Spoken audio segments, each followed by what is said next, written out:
បាទជំរាបសួរបងប្អូនបាទនេះជាខ្សែកវិនតូរីនបងប្អូនបាទណា9នេះបាទបងប្អូនត្រូវការអាចចាក់ទងបានបងប្អូនបាទទឹកស្អាតទឹកមិនសូវចាស់ប៉ុន្មានទេបងប្អូនបាទប៉ុន្តែស្អាត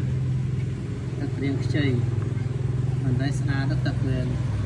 ប្រភេទនេះពាក់ទៅ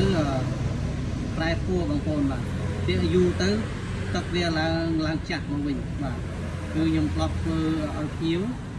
គឺគាត់ពាក់យូរអញ្ចឹងបានខ្ញុំមានថា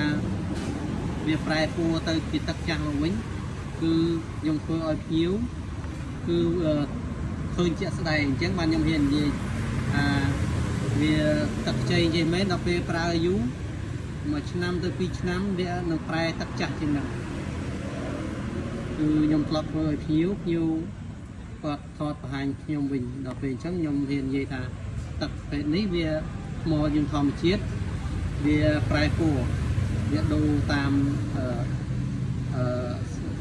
ធាតុអាកាសអញ្ចឹងណាបងប្អូនបាទដល់ពេលប្រើយូរទៅទឹកវារាងចាស់បាទបងប្អូនត្រូវការអាចកម្មងបានបងប្អូនបាទតម្លៃគួរសមទេប្រភេទថ្មនេះបាទស្អីជាថ្លៃប៉ុន្មានទេបាទចង់ដឹងពីតម្លៃអាចសាកសួរពីតម្លៃបានបាទអរគុណ